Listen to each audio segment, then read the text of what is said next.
আসসালামু আলাইকুম। প্রিয় দর্শক, অন্য মঞ্চের আলাপ চাইতায় আপনাদের সকলকে আমন্ত্রণ জানাচ্ছি। সুপ্রিয় দর্শক শ্রোতামণ্ডলী, আপনারা এই মুহূর্তে আমাকে যে যেখান থেকে দেখছেন এবং পরবর্তীতে যে যেখান থেকে দেখবেন, আপনাদের সকলকে জানাই আমি আমার প্রাণঢালা অভিনন্দন এবং শুভেচ্ছা, এবং সাথে সাথে কৃতজ্ঞতা প্রকাশ করি সাবস্ক্রাইব করে আমাকে 50,000-এর কাছাকাছি নিয়ে আসার জন্য। আপনাদের অল্প একটু সহযোগিতা হয়তো 50,000 পেরিয়ে যাব যে কোনো মুহূর্তে। তো আজকে ব্যানার এবং হেডলাইন দেখে আপনারা নিশ্চয়ই বুঝতে পারছেন যে কোন বিষয়টায় আমি কথা বলছি বা কথা বলবো। তো সেই মূল বিষয়টা যাওয়ার আগে আপনাদেরকে আজকের দিনের আর দুটো দুঃখজনক ঘটনা বলি। তার একটা, প্রথমটা হচ্ছে যে নরসিংদীতে বন্ধ গ্যারেজের ভেতরে আগুন ধরিয়ে দেওয়া হলে চন্দন ভৌমিক নামে এক যুবক নিহত হয়। আর সেখানে পুলিশ কোনো তদন্ত করা ছাড়া বা কোনো কিছু করা ছাড়াই বলে দেয় যে আগুন ধরানো ব্যক্তি মানসিক প্রতিবন্ধী, সন্দেহ পুলিশের। মানে যে আগুন ধরিয়েছে সে লোক মানসিক প্রতিবন্ধী। এবং অপরটা হচ্ছে যে তাও সেম আরেকটা ঘটনা, নরসিংদী কারাগারে হিন্দু যুবকের মৃত্যু, নির্যাতনের অভিযোগ পরিবারের, এবং কারা কর্তৃপক্ষ বলছে এটাই স্বাভাবিক, এখানে কোনো নির্যাতন করা হয়নি। এখন দেখেন, ওই যে বলল প্রথমটা যে যেহেতু দুইটাই হিন্দু যুবক, এর আগেও হিন্দু নিধনের কারণে প্রচুর প্রবলেম হয়ে গেছে, ইন্টারন্যাশনালি এটা ছড়িয়ে গেছে। সুতরাং এখন যে হিন্দু যুবকটা মারা গেছে, ওই যে আগুন ধরিয়ে দিয়ে বলা হচ্ছে যেই লোক করছে সে মানসিক প্রতিবন্ধী। সারা বিশ্বে একটা জিনিস খেয়াল করেন, যখন কোনো অকারেন্স হয়, মানে কাউকে মারছে, ধরছে, গুলি করে দেয় বিভিন্ন জায়গায়, তখন বলা হয় যে ওই লোকের নাম, ও যদি মানসিক অসুস্থও থাকে, যদি শুধু দেখে যে নাম আছে মোহাম্মদ, মানে যেমন ধরেন আমার নামে রাশেদ হায়দার, এ তো মুসলিম নাম, এ তো মুসলিম, তখনই একটা প্রচার চালানো কি আরে এই লোক গুলি করার আগে আল্লাহু আকবার বলে করছে। আবার যদি সেই ঘটনাটাই কোনো খ্রিস্টান ঘটায়, তখন আগে ভাগে বলা হয় যে ও মানসিক বিকারগ্রস্ত ছিল, মানে সেভ করার জন্য। তো এখনকার বর্তমান পুলিশ প্রশাসন বা এই অবৈধ গভর্নমেন্ট, তারা সারা বিশ্বে যখন জানে যে হিন্দু নিধন হচ্ছে, এবং একই দিনে দুইটা হিন্দু নিধন, এই দুটোটাই হিন্দু নিধন, যে এটাও আবার সারা ওয়ার্ল্ডে যাবে, তা আগে ভাগে বলে দিচ্ছে ভাই এই হিন্দু নিধন, এটা আসলে যে লোক এটা করছে আমরা মনে হয় যে এ মানসিক বিকারগ্রস্ত একজন ব্যক্তি, সুতরাং তাকে নিয়ে এই বিষয়ে আর কোনো আগানো যায় না। এটি হচ্ছে মূল কাহিনী এই মুহূর্তে যা বলছে। আরেকটা দেখেছেন আপনার, ঢাকা বিশ্ববিদ্যালয়ের মেয়েরা আজকে প্রচণ্ড খেপেছে, কারণ হচ্ছে জামাতের এক নেতা বলেছে ঢাকা বিশ্ববিদ্যালয়ে এতদিন মদ, গাঁজা এবং বেশ্যার আড্ডা ছিল, মানে 54 বছর ধরে, 54 বছর না, ধরেন ঢাকা বিশ্ববিদ্যালয় প্রতিষ্ঠার পর থেকে আজকে পর্যন্ত, আজকে পর্যন্ত না সরি, ওই সাদিক কাইম আসার আগ পর্যন্ত এটা বেশ্যার আড্ডাখানা ছিল বলে একটা মতামত। এরপরেই এখন মেয়েরা খেপেছে, সেটার ভিডিও আপনারা বিভিন্ন জায়গায় দেখেছেন। তবে বলবো যে এখন আমার এই আপ্পীরা, আপনারা কি বুঝছেন যে এই জামাত ইসলাম যে কি জিনিস, সেটা আপনারা যদি এতদিন নাও বুঝে থাকেন, আস্তে আস্তে বুঝবেন, আরও বুঝবেন। কারণ এই মাত্র আপনাদেরকে বলা হচ্ছে বেশ্যা, কয়দিন পরে আপনাদেরকে গনিমতের মাল, এরপরে আপনাদেরকে বোরকা পরাতে বাধ্য, আবার দৌড়া মারতেও বাধ্য করবেন। এটা আপনারা মনে রাখেন এই কথাটা। এখন আসি সেই কথায় যেটা আপনারা থাম্বনেলে দেখেছেন, যে আমি বলেছি যে আওয়ামী লীগ কি সব কিছুর দায় নিবে কিনা। তার মানে আপনারা আজকে যদি না দেখেন, যে আমার পেছনে যে ব্যানার যেটা আছে সেটাও সেম নিউজের ব্যানার, এবং আমি আপনাদেরকে পাশের ব্যানারটাও তুলে দিচ্ছি, যেটা আজকের পত্রিকার নিউজ। সেখানে কি বলেছে, ইত্তেফাকের নিউজ দেখেন, পররাষ্ট্র মন্ত্রণালয়ের বিবৃতি, নির্বাচনের দিন ও আগে যে কোনো সহিংসতার দায় আওয়ামী লীগকে নিতে হবে। তার মানে আওয়ামী লীগকে যে কোনো সহিংসতা, মানে ইলেকশনের সময় যে কোনো অকারেন্স, যে কোনো গন্ডগোলের দায় আওয়ামী লীগকে নিতে হবে। তো আসলে এই বিষয়টা আসলে একটু পেছনের দিকে যাই, 2-4 দিন আগে, যে 2 দিন আগে রাশিয়ার এফএসবি একটা গোয়েন্দা তথ্য শেয়ার করেছে। সেখানে বলা হয়েছিল যে পাকিস্তান থেকে বাংলাদেশে প্রবেশ করা বিশেষ প্রশিক্ষণপ্রাপ্ত জিহাদি কমান্ডারদের নেতৃত্বে বিশেষভাবে প্রশিক্ষিত কিছু রোহিঙ্গাকে ব্যবহার করে দেশের প্রায় প্রতিটি উপজেলায় সশস্ত্র হামলার মাধ্যমে নির্বাচন বানচালের একটা পরিকল্পনা আছে। তারা সবচেয়ে আশঙ্কা করছে এই সহিংসতার দায় আগেভাগে আওয়ামী লীগের উপর চাপিয়ে দেওয়ার ছক নাকি আঁকা হচ্ছে, মানে আগেভাগে রাশিয়ান গোয়েন্দা সংস্থা এটা আগেই বলছে। যেটা আপনারা জানেন, বর্তমানে ইন্ডিয়ান আছে, রাশিয়ার কেজিবি আছে, তারপরে আপনার মোসাদ আছে, টার্কির এম আছে, এরপরে পাইকারা আছে, সবাই তো আছে এখন, সিআইএ আছে। আমাদের দেশ তো, দেশের এই ভূখণ্ড তো এখন সব বিভিন্ন বিশ্বের প্রতিষ্ঠিত গোয়েন্দা সংস্থা দিয়ে ভর্তি। হ্যাঁ, রাশিয়ার গোয়েন্দারা আগেই বলেছে আমাদের স্বরাষ্ট্র মন্ত্রণালয়ে। আবার একই সময় সেম খবরের আরেকটা খবর বের করেছিল ডিজিএফআই থেকে, একটা গোয়েন্দা সতর্কতা ফাঁস হয়েছে, যেটার মধ্যে আছে রোহিঙ্গা শিবিরগুলিতে সশস্ত্র গোষ্ঠীর তৎপরতা বেড়ে যাওয়ার কথা বলা হয়েছে রোহিঙ্গা ক্যাম্পের ভিতরে, আমাদের চট্টগ্রাম অঞ্চলে, টেকনাফ কক্সবাজার ওইদিকে। এই সব খবর যখন মোটামুটি আস্তে আস্তে আস্তে এক কান দুকান হচ্ছে, এই সময় ইউনূস সরকারের হয়ে একটা বিবৃতি আসে। আর সেই বিবৃতিতে পররাষ্ট্রমন্ত্রী, মন্ত্রী মানে অপদেষ্টা আর কি, উনি সেখানে বিবৃতি যেটা দিয়েছেন তার ভাষাটা আপনারা এই যে পেপার দেখছেনই, যে উনি আগে ভাগে থেকেই সমস্ত নির্বাচনের যত গন্ডগোল সবকিছুর দায়ভার আওয়ামী লীগকে দেওয়ার কথা সরাসরি বলেছে। মানে ঘটনা হচ্ছে যে কোনো কিছু ঘটবে, এখানে কোনো দোষ পৃথিবীর কারণেই আওয়ামী লীগের। ধরেন এখন বিএনপি জামাত বা এই উপদেষ্টাদের ফ্যামিলির কারো যদি বাচ্চা হয়, সেটাও আওয়ামী লীগ ছাত্রলীগের উপর দোষ দিবে যে ওরাই হয়তো ডট ডট কিছু করে দিয়ে বাচ্চা কাচ্চা করছে। এখন আমার যেই প্রশ্ন, যদি সরকার সত্যি নিরপেক্ষ সুষ্ঠু নির্বাচন চায়, তাহলে আগেই দোষ চাপানোর দরকার কি? নির্বাচন হোক, কে গন্ডগোল করে সবার হাতে মোবাইল আছে, ছবি উঠে যাবে, ফটো উঠে যাবে, কারা করছে সেটা দেখা যাবে, আওয়ামী লীগ কেন? নাকি এটা আগে ভাগে প্রস্তুতি নিয়ে রাখছেন, ব্যাখ্যা দিয়ে রাখবেন যে হ্যাঁ আমরা আগেই বলেছিলাম আওয়ামী লীগ এটা করতে পারে, আওয়ামী লীগ এটা করবে? আর এখানে সবচেয়ে বড় গুরুত্বপূর্ণ প্রশ্ন যেটা, যেটা অন্য আর কেউ করে কিনা আমি জানি না, বা করেছে কিনাও জানি না, তবে আমার কাছে যেটা, সেটা হচ্ছে এই কথা, এই যে আওয়ামী লীগের উপরে সমস্ত দৌড় যাবে বা নির্বাচনী সহিংসতা হলে এটার দায় আওয়ামী লীগকে নিতে হবে, মানে আওয়ামী লীগই এটা করাবে, এরকম যখন কথা, এটা পররাষ্ট্র উপদেষ্টা কেন বলবেন? এইটা তো বলবো যে স্বরাষ্ট্র উপদেষ্টা। কারণ বাংলাদেশের তো যে কোনো কেওয়াস, পুলিশি কেওয়াস, এটা বলবে স্বরাষ্ট্র উপদেষ্টা। আর্মি কেওয়াস, ডিফেন্সের অন্য কেওয়াস, সেটা বলবেন হচ্ছে নিরাপত্তা উপদেষ্টা। পররাষ্ট্র উপদেষ্টা হলো বৈদেশিক কাজে, ভিসা হয় না কেন, রেমিটেন্স আসে না কেন, এই যারা বিদেশ আছে তাদের প্রবলেম কি, কেন কোনো চুক্তি, এগুলা নিয়ে কথা হলো পররাষ্ট্র উপদেষ্টা। তো সেই জায়গায় উনি ওই কাজ বাদ দিয়া ওনাকে কে বলেছেন যে এই কাজে, এখানে কি এখন আপনার একটু সন্দেহ হয় না? একটু চিন্তা করে দেখেন যে সামান্যতম আপনি যদি চিন্তা করেন যে যেটা বলার কথা আপনার আমাদের স্বরাষ্ট্র মন্ত্রণালয়, সেই কথাটা হঠাৎ পররাষ্ট্র মন্ত্রণালয় কেন বলছে, বা এর পেছনে আসলে মূলত কারণটা কি? তো এইটাকে খাতিয়ে দেখতে হবে। এখন দেখেন, এটা সব মিলে যেটা হচ্ছে, সেটা হচ্ছে যে আপনার 23 তারিখে আমাদের মাননীয় প্রধানমন্ত্রী জননেত্রী শেখ হাসিনা একটা দিল্লিতে একটা প্রেস কনফারেন্সে উনি ওনার কথা বলেছেন, এবং উনি যেটা বলেছেন, আই এম শেখ হাসিনা, যেটা বলেছিলেন বিভিন্ন সব বড় বড় নেতারা যেভাবে বলছেন ওইভাবেই উনি কথাটা বলছেন, আই এম শেখ হাসিনা, জনগণের উদ্দেশ্যে উনি বলেছেন, বাংলাদেশের জনগণ, ইন্টারন্যাশনাল জনগণের উদ্দেশ্য বলেছেন কিছু বোঝার জন্য। এই কথাটার পরেই হঠাৎ করে সরকারের মধ্যে মনে হয় ভীতি শুরু হয়ে গেছে, যেখানে দেখেন আওয়ামী লীগ, আওয়ামী লীগ বা আওয়ামী লীগের ভাতৃপ্রতিম সংগঠন যারাই আছে, আমরা সকলে প্রচার চালাচ্ছি যে আমরা ভোট কেন্দ্রেই যাব না, যেই ব্যালটে নৌকা নেই সেখানে আমরা ভোট দিব না। আপনারা জানেন যে এই কথাটাই আমরা বারবার বলছি। আমাদের মাননীয় প্রধানমন্ত্রী জননেত্রী শেখ হাসিনাও বলেছেন যে কেউ ভোট কেন্দ্রে যাবে না, ভোট কেন্দ্রে যাওয়া মানে 400 গজের ভেতরেও আমরা কেউ যাব না। আর আমরা যাবো কি, গেলেই তো মারবেন, গেলেই তো মত।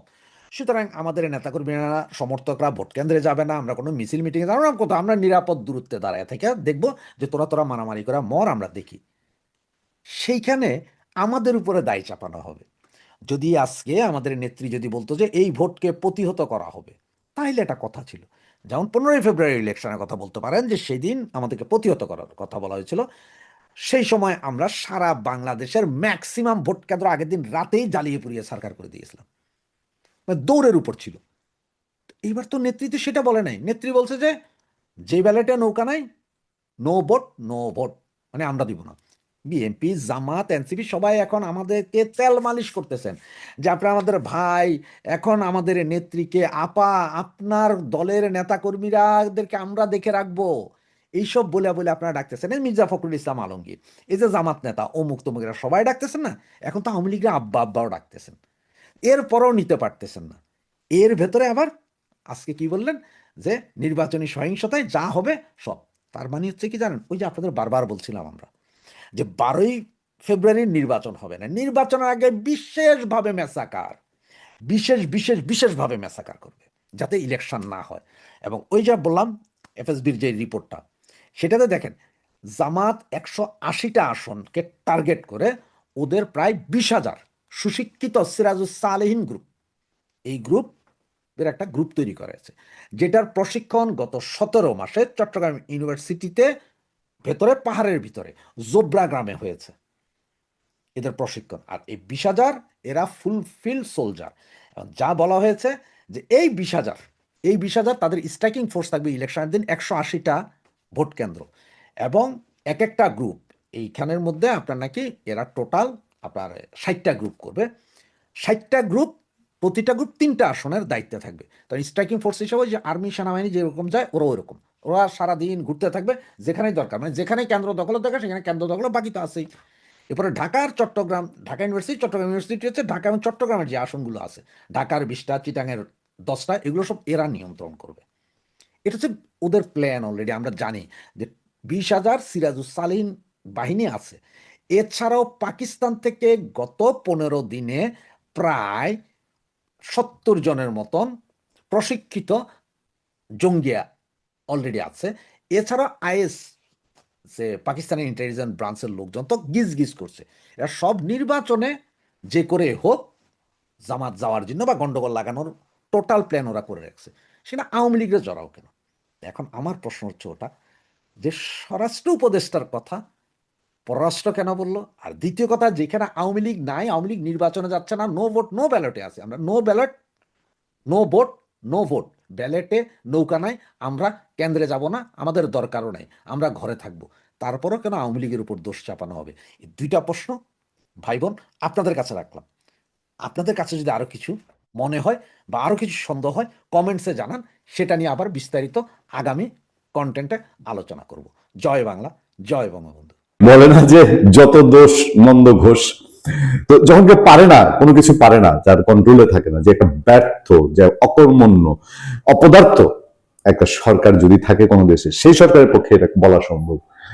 ধরেন বাংলাদেশে এখন কোন একটা আকাম কুকাম হয়েছে, আমি হোসেন মোহাম্মদের সাথে দোষ দিয়ে দিলাম যে স্বৈরাচার, 80 দশকের স্বৈরাচার হোসেন মোহাম্মদের সাথে। এই সরকার এখন যা বলতেছে অনেকটা এইরকম, এরশাদ মনিরা কঙ্কাল হয়ে গেছে, তার দল জাতীয় পার্টি শুকাইতে শুকাইতে অবস্থা খারাপ। এইরকম একটা অবস্থা বাংলাদেশে। আওয়ামী লীগ আপনি কোথাও কোনো কর্মসূচি, আগে যে টুকটাক ঝটিকা মিছিল করতো, কোন একটা কৌশলে হোক আর যে কারণে হোক, সেটাও তো এখন স্থগিত, সেটাও নাই। এরপরেও এখানে ওসমান হাদি পড়ে গেলেন, ওসমান হাদিকে সরিয়ে দেওয়া হলো। তারপরে যুবদলের ছেলেটাকে কারণবাজারের পাশে ইন্দিরা রোডে, সেইখানে আধিপত্য বিস্তার বলেন আর অন্য কোনো কারণে বলেন, ফেলাই দিল, শেষ। এই যে সেদিন কেরানীগঞ্জে হযরতপুরে বিএনপি সেক্রেটারি শেষ। এমনকি এরা মিন করতেছে যে এই সমস্ত কর্মকাণ্ডের জন্য যা হবে বাংলাদেশে, চট্টগ্রামে AK-47 নিয়ে বিএনপি প্রার্থীর মিটিং এ হানা দিবে, তারপরে এই আপনার জগৎ সলিমপুরে সেইখানে র্যাবের উপর হানা দিবে, এগুলো সব নিয়ে কি ছাত্রলীগ ভবিষ্যতে যা যা হবে এগুলো কি সব আওয়ামী লীগের উপরে ঘাড়ে চাপবে? দেখেন, আমার হাতে খবরটা হলো নির্বাচনের দিন ও আগে যে কোনো সহিংসতায় আওয়ামী লীগকে দায়ী করা হবে অন্তর্বর্তী সরকার। জেনতেন জায়গা থেকে কেউ যে মাইক পাইসে আর বক্তৃতা দিয়ে দিচ্ছে তা না। আসন্ন জাতীয় সংসদ নির্বাচনের আগে ও নির্বাচনের দিনে সংগঠিত যে কোনো সহিংসতা ও সন্ত্রাসী কর্মকাণ্ডের জন্য আওয়ামী লীগকে দায়ী করা হবে বলে জানিয়েছে অন্তর্বর্তী সরকার। সম্প্রতি নয়াদিল্লিতে প্রকাশ্য অনুষ্ঠানে শেখ হাসিনা যে বক্তব্য দিয়েছেন, তাতে নির্বাচন বানচালে সহিংস ও সন্ত্রাসী কর্মকাণ্ডে জড়ানোর উস্কানি রয়েছে উল্লেখ করে উদ্বেগের কথা জানিয়েছে ঢাকা। দিল্লির সাথে পারে না, ইন্ডিয়ার সাথে পারে না, এখন এইসব বাংলাদেশে কষ্টানো বুঝেন। আমি খুব হতবাক এবং বিস্মিত হয়েছি একটা সরকার কিভাবে বলে। ওই ভদ্রমহিলা নিজেও, মানে এটা হচ্ছে কি, তার ছায়া দেখা গেছে, বলতে পারেন যে শেখ হাসিনার ছায়া দেখা গেছে। উনি বেরোনো হন নাই, তার কেউ দেখেও নাই, তার গলা কেউ সরাসরি শুনেও নাই, কোনো ভিডিও ফুটেজও পাওয়া যায়নি, শুধু কেবল একটা অডিও ক্লিপ দিছে। এই অডিও ক্লিপেই কি এদের মাথা খারাপ অবস্থা, আবল তাবল প্রলাপ বকা শুরু করেছে? আমি এইসব কথাবার্তা শেখ হাসিনার এই প্রেস কনফারেন্স, আমরা শেখ হাসিনা প্রেস কনফারেন্সে কি বলেছে আমরা তো প্রচার করিনি, আমরা বলছি করবো না। ভাই সরকার বাহাদুর, আপনি নির্দেশ দিচ্ছেন, আপনার নির্দেশ আমরা অক্ষরে অক্ষরে পালন করতেছি। আমাদের এইসব করার, আপনার আইন ভঙ্গ করার, আপনার নিয়ম ভঙ্গ করার কোনো ইচ্ছা নেই। আপনি তো প্রকাশ করে দিলেন, আপনার কাছ থেকে জানলাম যে উনি নির্বাচন বানচালে সহিংস সন্ত্রাসী কর্মকাণ্ডের জড়ানো উস্কানি দিচ্ছেন। এটা কেন দিবে? এটা কি বাংলাদেশের মানুষ অ্যালাউ করতেছে? উনি কার মাধ্যমে দিবে? ওনার তো একটা কাকপক্ষীয় কোথাও নড়ে না। ওনার অফিসগুলোর আপনারা টয়লেট বানায় দিচ্ছেন, তার কোনো আত্মীয় স্বজন জ্ঞাতি গোষ্ঠী কেউ কোথাও নাই, তার ছেলে পেলে লোকজন যা আছে সব 14 শিখের ভিতরে। আচ্ছা, সেখানে বলা হচ্ছে যে এই সহিংস কর্মকাণ্ডের জন্য জানিয়েছে তারা উদ্বিগ্ন। এক মহিলা এই দিল্লিতে বৈশা অডিও কিছু কথাবার্তা প্রচার করছে, সেটার জন্য সরকার উদ্বিগ্ন হয়ে গেছে। পররাষ্ট্র মন্ত্রণালয় এক সংবাদ বিজ্ঞপ্তিতে এসব তথ্য জানিয়েছে। শেখ হাসিনাকে নয়াদিল্লিতে প্রকাশ্য অনুষ্ঠানে বক্তব্য দেওয়ার সুযোগ দেয় গভীর বিস্ময় ও ক্ষোভ প্রকাশ করে সরকারের পক্ষ থেকে এটিকে সুপ্রতিবেশী সুলভ আচরণ পরিপন্থী বলে দাবি করা হয়েছে। দেখ, অন্তত ঝেড়ে তো কাশলো। এখন এই যে দাবি করলো, কি হইলো? ভারত থেকে আমরা খবর পাই ভারত এটা একদম ঝেড়া ফেলায় দেয়, ভারত এগুলো কিছু পাত্তা দেয় না। তারা বলতেছে এই সরকার আর গুইনা 18 দিন আছে, এই 18 দিনে তারা এই সরকারের কোনো কথাবার্তা শুনবে না। সরকার বলছে দিল্লিতে দেওয়া বক্তব্যে শেখ হাসিনা বাংলাদেশ সরকারের পতনের আহ্বান জানিয়েছেন এবং আসন্ন জাতীয় নির্বাচন বানচালের লক্ষ্যে সহিংস সন্ত্রাসী কর্মকাণ্ডে জন উস্কানি দিয়েছেন। আমার খুব শুনতে ইচ্ছা করে উনি কি বলছেন, আর সাংবাদিক হিসেবে প্রচার করতে ইচ্ছা করে। তারপরে পাবলিক রিয়াকশন আর একটু বেশি হয় কিনা দেখতাম আর কি। যাক, উপায় তো নাই। এ নিয়ে উদ্বেগ জানিয়ে বিবৃতিতে আরো বলা হয়, শেখ হাসিনা তার বক্তব্যে প্রকাশ্যে বাংলাদেশ সরকারের বিরুদ্ধে অবস্থান নেন এবং দলীয় অনুসারী ও সাধারণ জনগণকে নির্বাচন ভণ্ডুল করতে সহিংস কর্মকাণ্ডে জড়ানোর আহ্বান জানান। আচ্ছা, শেখ হাসিনা সরকারের বিরুদ্ধে অবস্থান নিয়েছে।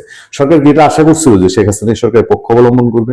শেখ হাসিনার খুব উৎসব মুখর পরিবেশে বলবে যে আমার যারা অনুসারী আছেন, দল নাইতে কি হয়েছে, সবাই ডক্টর ইউনূস সাহেবের আহ্বানে সাড়া দিয়ে হাতে ভোট দেওয়ার জন্য ঝাঁপিয়ে পড়ুন। হ্যাঁ, হাস্যোজ্জ্বল মুখে সবাই ব্যালট বাক্সের দিকে যান, গিয়ে নৌকা খুঁজবেন, আগে নৌকা খুঁজে না পাইলে XY ধানের শীষে কিছু দিবেন, দাঁড়িপাল্লায় কিছু দিবেন, লাঙ্গলে কিছু দিবেন। আমাদের ডক্টর ইউনূস সরকারের লোকজন কি এই আশা করছে? আরে শেখ হাসিনা ওখানে আছে, তারা তো বিরোধী অংশ করে পাঠাইছেন, সে তো বিরোধিতাই করবে, সে আপনার অনুগত থাকবে কেমনে? আচ্ছা, অন্তর্বর্তী সরকার মনে করে নয়াদিল্লিতে এ ধরনের অনুষ্ঠান আয়োজনে অনুমতি দেওয়া আন্তঃরাষ্ট্র সম্পর্কে প্রচলিত নীতিমালা, সার্বভৌমত্বের প্রতি শ্রদ্ধা, অভ্যন্তরীণ বিষয়ে হস্তক্ষেপ না করা এবং সুপ্রতিবেশী সুলভ আচরণের পরিপন্থী। অবশ্যই আমি এখানে সম্পূর্ণ একমত। সরকার যে কথা বলতেছে যে এই ধরনের কর্মকাণ্ড প্রচলিত নীতিমালা, সার্বভৌমত্বের প্রতি শ্রদ্ধা, অভ্যন্তরীণ বিষয়ে হস্তক্ষেপ করা এবং সুপ্রতিবেশী আচরণের পরিপন্থী, আমি একদম 100% একমত। তো ভাই, আল্লাহর রাস্তায় আপনি বিদায় হওয়ার পরে দেখেন আরেকটা গভর্নমেন্ট যেই আসুক, বিএনপি আসুক, জামাতে ইসলামী আসুক, ওরা তো এই সুপ্রতিবেশী সুলভ আচরণের পরিপন্থী তারা করবে না। তারা তো ঘোষণাই দিয়েছে আপনার সাথে তারা মিশে না, আপনার সাথে তাদের আদি। তারা হয় বিএনপি চায়, আনলে থাকলে জামাতে ইসলামীও চায়, তখন তারা এইসব কর্মকাণ্ড করবে না। এটা তাদের তো মোটামুটি ঘোষণাই। এটি বাংলাদেশের জনগণের সরকারের প্রতি একটি স্পষ্ট অবমাননা এবং ভবিষ্যৎ বাংলাদেশ ভারত সম্পর্কে যেন একটি বিপজ্জনক দৃষ্টান্ত। আপনারা চলে গেলে বিপদ কেটে যাবে। সরকারের পক্ষ থেকে বলা হয়েছে আওয়ামী লীগের নেতাদের এই বেপরোয়া উস্কানি প্রমাণ করে যে কেন অন্তর্বর্তী সরকার দলটির কার্যক্রম নিষিদ্ধ করতে বাধ্য হয়েছে। আসন্ন নির্বাচনের আগে নির্বাচনের দিন সংঘটিত যে কোনো সহিংসতা ও সন্ত্রাসী কর্মকাণ্ডের জন্য সরকার আওয়ামী লীগকে দায়ী করবে এবং তাদের ষড়যন্ত্র প্রতিহত করতে প্রয়োজনীয় ব্যবস্থা গ্রহণ করবে। ওই যে আড়ালে বা এই যে অশারীরী একটা শক্তির সাথে ফাইট করে যাবে, কল্পনায়, ঘুমে, জাগরণে ওই চারদিকে আওয়ামী লীগ দেখবে। হ্যাঁ, এবং আওয়ামী লীগ দেখতে দেখতে একটা পর্যায়ে ওই তার যে স্বপ্নের দৌড়ঝাঁপের আড়ালে যেসব অস্ত্র দেশে রয়ে গেছে সন্ত্রাসী, এটা মিয়ানমারের সন্ত্রাসী হোক, ভারত থেকে আসুক, যে হোক, তারা তাদের মতো করে মিশন বাস্তবায়ন করবে, আর সরকার খালি আওয়ামী লীগ খুঁজবে। শেখ হাসিনার প্রত্যাবর্তন নিয়ে সরকার বলছে দ্বিপাক্ষিক প্রত্যর্পণ চুক্তির আওতায় শেখ হাসিনাকে দেশে ফেরত আনার জন্য বারবার অনুরোধ জানানো হলেও ভারত এখনো সেই দায়িত্ব পালন করেনি। আচ্ছা, উল্টো নিজ ভূখণ্ডে তাকে এমন উস্কানিমূলক বক্তব্য দেওয়ার সুযোগ দেওয়া হয়েছে যা বাংলাদেশের গণতান্ত্রিক উত্তরণ, শান্তি ও নিরাপত্তার জন্য মারাত্মক হুমকি। আচ্ছা, হুমকি না হুমকি আমি সেই জায়গায় যাব না, তবে এই সরকারের শেখ হাসিনা প্রত্যাবর্তন আহ্বান যে ভারত সরকার আর তোয়াক্কা করছে না এবং এটা যে ভারত সম্পূর্ণ বিরোধী একটা অবস্থান নিয়েছে, এটা বুঝতে কি আর বাকি আছে? সরকার কেন বলে না যে আমরা তো বুঝে গেছি ভারত তাকে এমনি ফেরত দিবে না বা ভালো ভালো ফেরত দিবে না? তো ওনার কাছে আর কি বিকল্প তরিকা কিছু আছে? ওনার কি ইন্টারন্যাশনাল কোনো আর আদালত আছে, ইন্টারন্যাশনাল কোনো প্ল্যাটফর্ম আছে যেখানে গিয়ে উনি বলতে পারে যে এই দেখেন আমার দেশে সে এইভাবে চিহ্নিত, তার ফাঁসি হয়েছে, তার ভারত দেয় না? কিভাবে বলবেন? কারণ তার ট্রাইব্যুনাল এবং তার বিচারিক প্রক্রিয়াগুলো নিয়ে নানান দেশ নানানভাবে নানান কথা বলে। ফলে তার হাতে কি আর কোনো তুরুপের তাস আছে যে শেখ হাসিনাকে এখন তিনি বন্ধ করবেন তার বক্তৃতা? আমার তো মনে হয় ভবিষ্যতে শেখ হাসিনা এর চেয়ে আরো বেশি রকম ভাবে আসে কিনা সেটাই অপেক্ষায় থাকেন। আওয়ামী লীগ সভানেত্রী শেখ হাসিনার একটি অডিও বার্তার প্রতিবাদে বাংলাদেশ সরকার একটি চমৎকার বিবৃতি দিয়েছে। চমৎকার এই কারণেই বলছি, এই বিবৃতিটি একই সঙ্গে হাস্যকর, একই সঙ্গে সরকারের যে বক্তব্য তাতে উপস্থাপিত হয়েছে তার মধ্যে আওয়ামী লীগকে নিয়ে একটি ভীতিকর অবস্থার পরিচয় ফুটে ওঠে। অন্যদিকে সরকার আওয়ামী লীগের বিরুদ্ধে, শেখ হাসিনার বিরুদ্ধে একটা যুদ্ধংদেহী মনোভাব নিয়ে আছে তা প্রমাণে একটা ব্যর্থ চেষ্টাও আমরা দেখতে পারি। এবং সর্বসাকুল্যে আগামী নির্বাচন আসলেই হতে যাচ্ছে কি না তারও একটা অস্পষ্ট হলেও একটা বার্তা আমরা পেতে পারি। বিষয়টি হচ্ছে যে শেখ হাসিনা গত 23শে জানুয়ারি, আজ থেকে 2 দিন আগে, দিল্লিতে বিদেশি সংবাদ মাধ্যমগুলোতে কর্মরত ভারতীয় সাংবাদিকদের একটি সংগঠন ফরেন করেসপন্ডেন্টস ক্লাবের একটি অনুষ্ঠানে, সেটি অনেকটা সংবাদ সম্মেলনও ছিল বলতে গেলে, সেই অনুষ্ঠানে একটি অডিও বার্তা দিয়েছেন। সেই অডিও বার্তার বিরুদ্ধে সরকারের পররাষ্ট্র মন্ত্রণালয়ের একটি দীর্ঘ বিবৃতি। কেন এটি দেওয়ার প্রয়োজন হলো? কি প্রয়োজন ছিল এর? না দিলেও বা কী হতো? বিবৃতিতে কি বলা হচ্ছে? বলা হচ্ছে যে পলাতক শেখ হাসিনা, যিনি মানবতা বিরোধী অপরাধ করার জন্য আন্তর্জাতিক অপরাধ ট্রাইব্যুনালে দোষী সাব্যস্ত হয়েছেন, গত 23শে জানুয়ারি দিল্লিতে একটি প্রকাশ্য অনুষ্ঠানে একটি বিবৃতি দেওয়ার সুযোগ দেওয়া হয়েছিল, যেখানে তিনি প্রকাশ্যে বাংলাদেশ সরকারকে অপসারণের আহ্বান জানান, তার দলের অনুগত এবং সাধারণ জনগণকে সন্ত্রাসী কর্মকাণ্ড চালানোর জন্য নির্লজ্জ উস্কানি দেন, বাংলাদেশে আসন্ন সাধারণ নির্বাচনকে বাধাগ্রস্ত করার জন্য। প্রথম প্রশ্ন এটুকুর মধ্যেই। প্রথম প্রশ্ন হচ্ছে, তিনি অডিও বার্তাটি দিলেন 23শে জানুয়ারি সন্ধ্যায়। 23শে জানুয়ারি গেল, 24শে জানুয়ারি গেল, 25শে জানুয়ারি সন্ধ্যার পর হঠাৎ করে সরকারের মনে হলো না, একটা বিবৃতি দেওয়া উচিত। কেন? দিতেই যদি হয়, প্রতিবাদ করতেই হয়, 2 দিন 2.5 দিন পরে এসে কেন? দ্বিতীয় প্রশ্ন, সন্ত্রাসী কর্মকাণ্ড চালানোর জন্য নির্লজ্জ উস্কানি দিয়েছেন শেখ হাসিনা।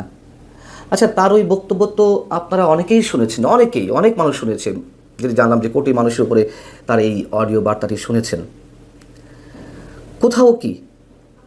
কোথাও কি সন্ত্রাসী কর্মকাণ্ড ঘটানোর মতন নির্লজ্জ উস্কানি তিনি দিয়েছেন? হ্যাঁ, তিনি ভোট বর্জনের আহ্বান জানিয়েছেন দলীয় নেতাকর্মীদের প্রতি। তো কী করবেন? তার দল নির্বাচনে অংশ নিতে পারছে না, নির্বাচন কমিশনের প্রতীক তালিকায় নৌকা নেই, নিবন্ধন বাতিল করা হয়েছে, তো তারা কী বলবে? শেখ হাসিনা দলীয় সভানেত্রী হিসেবে তার নেতাকর্মীদের উদ্দেশ্যে কি বলবেন? যে তোমরা যাও, সুষ্ঠু মতো ভোট পরিচালনা করো। এটা হয় কখনো? আমরা আশা করতে পারি? তো তিনি তো ভোট বা নির্বাচন প্রতিহতের ঘোষণা দেননি। প্রতিহতের ঘোষণা দিলে বুঝতাম যে তার মধ্যে একটা উস্কানি রয়েছে, সন্ত্রাসী কর্মকাণ্ড ঘটানোর জন্য একটা পরোক্ষ ইঙ্গিত রয়েছে, তা তো না। তৃতীয় প্রশ্ন হচ্ছে, সরকার তার বিবৃতিতে বলেছে বাংলাদেশের সরকার এবং জনগণ বিস্মিত এবং হতবাক। তো এখানে জনগণ হতবাক বা বিস্মিত হওয়ার বিষয়টি কোথায় খুঁজে পেল সরকার? জনগণ কারা? জনগণের মতামত নিয়েছে? আর জনগণ কি শুধুমাত্র এই ডক্টর মোহাম্মদ ইউনূসের যেই 2% 5% সমর্থক আছে তারাই জনগণ? অথবা ধরে নিলাম যে বিএনপি জামাতের অনুসারী, তারাও তো একটি অংশ। বাকি অংশ কি জনগণের অংশ নয়? আওয়ামী লীগের যারা উচ্ছ্বসিত হয়েছে, উৎফুল্লিত হয়েছেন। পররাষ্ট্র মন্ত্রণালয় এই বিবৃতিতে বলছে, বাংলাদেশ সরকারের বারবার অনুরোধ সত্ত্বেও দ্বিপক্ষীয় প্রত্যর্পণ চুক্তির আওতায় শেখ হাসিনাকে বাংলাদেশের কাছে হস্তান্তর করার বাধ্যবাধকতা ভারত এখনও কার্যকর না করায় বাংলাদেশ গভীরভাবে ক্ষুব্ধ। ভারতের রাজধানীতে এই অনুষ্ঠান আয়োজনের অনুমতি দেওয়া এবং গণহত্যাকারী হাসিনাকে প্রকাশ্যে তার ঘৃণামূলক বক্তব্য দিতে দেওয়া আন্তঃরাষ্ট্রীয় সম্পর্কের নিয়মের পরিপন্থী হতে পারে, সরকার বলতে পারে। কিন্তু প্রত্যর্পণ চুক্তিতে কি রয়েছে এটা তো আবারও মনে করে দিতে হয়। যদি এক রাষ্ট্র থেকে কোনো অভিযুক্ত ব্যক্তি অন্য রাষ্ট্রে আশ্রয় নেয়, তার যে বিচার তার দেশে হয়, সেই বিচারের রায় যদি আশ্রয় দেওয়া রাষ্ট্রের কাছে মনে হয় রাজনৈতিকভাবে উদ্দেশ্য প্রণোদিত, তাহলে সেই ব্যক্তিকে আশ্রয় দেওয়া রাষ্ট্র তাকে নিজ রাষ্ট্রের কাছে ফেরত দেবে না। স্পষ্ট লেখা রয়েছে ক্লজে। আমরা চাই অপরাধী যেই হন না কেন অবশ্যই তাকে ফেরত দিতে হবে। কিন্তু এটিকে যদি রাজনৈতিকভাবে ভারত দেখাতে চায়, ভারত বলেছে যে আমরা পর্যালোচনা করছি, পর্যালোচনা করে তো তারা বক্তব্য দিবেই, আদৌ দেবে কিনা সেটাও একটি কথা। তো সেখানে কি নিয়ম ভাঙা হচ্ছে, আর ভারত যে শেখ হাসিনাকে ফেরত দিবে না এ কথা তো স্পষ্ট, আরও অনেক আগে করা হয়েছে ভারতের পক্ষ থেকে। পরোক্ষভাবে নানান কথা, নানান বক্তব্য নিয়ে বিনিয়ে বলা হচ্ছে। যে বললাম যে সর্বশেষ পর্যায়ে বিচারের রায় জানিয়ে বাংলাদেশ থেকে যে চিঠি পাঠানো হয়েছে ভারত সরকারের কাছে, ভারতের পররাষ্ট্র মন্ত্রণালয়ের মুখপাত্র শ্রী জয়সওয়াল তিনি বলেছেন যে আমরা পর্যালোচনা করছি। সরকার এ ধরনের প্রতিবাদ জানিয়ে যতই প্রমাণের চেষ্টা করুক না কেন, মানে ডক্টর মোহাম্মদ ইউনূস সাহেব যাদের উপরে ভর করে টিকে আছেন, সেই জামাতে ইসলামী কিংবা এই জুলাই আন্দোলনের নেতারা বা এনসিপির নেতারা, তাদের সামনে যতই প্রমাণের চেষ্টা করুক যে না আমরা শেখ হাসিনাকে ফিরিয়ে আনার জন্য, বিচারের জন্য, বিচার কার্যকর রায় কার্যকর করার জন্য আপ্রাণ চেষ্টা চালিয়ে যাচ্ছে, এটি যে সরকারের আরও একটি ব্যর্থ প্রমাণের চেষ্টা নিজেরাই দিল, সেটি বোধহয় সরকার ভেবে দেখতে পারেনি। আর সবচেয়ে হাস্যকর বিষয় হচ্ছে বিবৃতির এক অংশে পররাষ্ট্র মন্ত্রণালয় বলছে আওয়ামী লীগ নেতৃত্বের নির্লজ্জ উস্কানি আবারও প্রমাণ করে কেন অন্তর্বর্তীকালীন সরকারকে তার কার্যক্রম নিষিদ্ধ করতে হয়েছিল। নির্বাচনের আগে ও নির্বাচনের দিন সহিংসতা ও সন্ত্রাসী কর্মকাণ্ডের জন্য বাংলাদেশ এই সংগঠনকে দায়ী করবে এবং এর অশুভ ষড়যন্ত্র ব্যর্থ করতে যথাযথ ব্যবস্থা নেবে। আমি যদিও এই অংশকে হাস্যকর বলেছি, তারপরেও এই অংশের মধ্যে সরকার নিজেই সম্ভবত একটি ভয়াবহ ইঙ্গিত আমাদের সামনে তুলে ধরছে। সেটি কেমন? এর আগে গত 15ই জানুয়ারি কাতার ভিত্তিক আন্তর্জাতিক গণমাধ্যম আল জাজিরার পক্ষ থেকে সাংবাদিক শ্রী নিবাসন জৈন তিনি ডক্টর মোহাম্মদ ইউনূসের একটি সাক্ষাৎকার করতে চেয়েছিলেন। ডক্টর মোহাম্মদ ইউনূস রাজি হননি। যদিও আমরা জানি তিনি পশ্চিমা গণমাধ্যম বা আন্তর্জাতিক গণমাধ্যমের প্রতি খুবই সদয়, খুবই সাবলীল ইন্টারভিউ দেওয়ার সময়, কিন্তু এবার তিনি রাজি হলেন না, কথা আমি আপনাদেরকে আগে জানিয়েছি। কেন রাজি হননি সেই সম্পর্কেও ব্যাখ্যা করেছি। যাও তার পক্ষ হয়ে কে ইন্টারভিউটি দিলেন, তার প্রেস সচিব মিস্টার শফিকুল আলম। তো শফিকুল আলমের কাছে শ্রী নিবাসন জৈনের প্রশ্ন ছিল, আমি আবারও আপনাদের একটু মনে করিয়ে দিই। তার প্রশ্ন ছিল, হাসিনা তার সমর্থকদের নির্বাচনের আগে বাংলাদেশে সন্ত্রাসী কার্যক্রম করার জন্য উদ্বুদ্ধ করছে, এটার প্রমাণ কোথায়? প্রেস সচিব কোনো প্রমাণ দেখাতে পেরেছিলেন? তিনি কী বলেছিলেন আমতা আমতা করে? এই যে অডিও বার্তায় শেখ হাসিনা যেসব বার্তা দিচ্ছেন, দলীয় নেতাদের সঙ্গে আলোচনা করছে, সেগুলো আমরা পরীক্ষা করছি, আমাদের গোয়েন্দা সংস্থাগুলো সবসময় সেগুলো নজরে রাখছে। শ্রীনিবাসনের প্রশ্ন ছিল যে সন্ত্রাসী কর্মকাণ্ড যে করছে তার প্রমাণ কোথায়? এবং সরকার একইভাবে শেখ হাসিনার বিবৃতিকে কেন্দ্র করে যেই স্টেটমেন্ট দিল আর কি পররাষ্ট্র মন্ত্রণালয়ের পক্ষ থেকে, সেখানেও ঠিক একই কথা বলা হয়েছে। এবং এর সঙ্গে ভয়ঙ্কর যে ইঙ্গিতে কথা বলছিলাম যে নির্বাচনের দিন সহিংসতা ও সন্ত্রাসী কর্মকাণ্ডের জন্য এই আওয়ামী লীগকে দায়ী করা হবে। বুঝুন অবস্থা। আমরা এতদিন শুনে এসেছি বিশেষ একটি শক্তি আইন শৃঙ্খলা পরিস্থিতির অবনতি ঘটিয়ে নির্বাচনকে বানচাল করবে। তারা চায় না নির্বাচন হোক, তারা চায় বর্তমান সরকারের সময় বিহাইন্ড দ্য স্ক্রিনে থেকে তারা যে পাওয়ার প্র্যাকটিস করছে এটি প্রলম্বিত করতে। এই সুযোগে প্রশাসনের নানান স্তরে তাদের নিজস্ব মতাদর্শের মানুষজন নিয়োগ দিয়ে অথবা যেভাবে হোক প্রশাসন নিয়ন্ত্রণের সম্পূর্ণভাবে নেওয়ার পর তারা নির্বাচনে যাবে। এ তো বলে আসছি। আওয়ামী লীগ সন্ত্রাস করবে কি করবে না আগে থেকেই বলে ফেলা যে সহিংসতা হলে আওয়ামী লীগের উপর দায় চাপাবে সরকার। আর কি, এর আগে আপনাদের বলেছিলাম, আমরা সবাই জানি ডেভিল হান্ট নামে দুইটি অপারেশন করা হলো সন্ত্রাসীদের নামে, এবং সেখানে কোন ধরনের সন্ত্রাসী ধরা হয়েছে আমরা জানি। একই সঙ্গে স্বরাষ্ট্র উপদেষ্টা বলে রেখেছিলেন কারণ নামে মামলা হোক আর না হোক আওয়ামী লীগ নেতাকর্মীদের দেখলেই ধরা হবে। তা আমার সত্য একটা লিমিট আছে। এবং আসলেই বুঝতে পারছি না সরকার আগে ভাগেই এই নির্বাচনের সহিংসতার প্রশ্ন তুলে, নির্বাচন বানচালের প্রশ্ন তুলে আওয়ামী লীগকে দোষারোপ করা হবে, আগে থেকে এই বক্তব্য দেওয়ার কারণ কি? নিশ্চয়ই কোনো অশুভ চিন্তাভাবনা তাদের রয়েছে। এই প্রশ্ন যদি কেউ তোলে অস্বাভাবিক নয় নিশ্চয়ই। এবং চলতি মাসে যে আলোচিত হত্যাকাণ্ডগুলোর ঘটনা ঘটেছে, যশোরে বিএনপি নেতাকে গুলি করে হত্যা, ঢাকায় কয়েকদিন আগে স্বেচ্ছাসেবক দলের নেতাকে গুলি করে হত্যা, চট্টগ্রামে নরসিংদীতে এরকম আরও কয়েকজনকে হত্যা করা হয়েছে, এইগুলোর কোনোটির সঙ্গে আওয়ামী লীগের সম্পৃক্ততা পাওয়া গেছে? তাহলে সন্ত্রাসী কর্মকাণ্ড কারা ঘটাচ্ছে? সরকার আসলেই আওয়ামী লীগকে ভয় পাচ্ছে অনেক আগে থেকেই। সম্ভবত ঘুমোতেও পারে না সরকারের নীতি নির্ধারণী পর্যায়ে যারা রয়েছেন। এবং নির্বাচন নিয়ে যে বক্তব্যটি দিল পররাষ্ট্র মন্ত্রণালয়, সেটি অবশ্যই খুবই ইঙ্গিতপূর্ণ।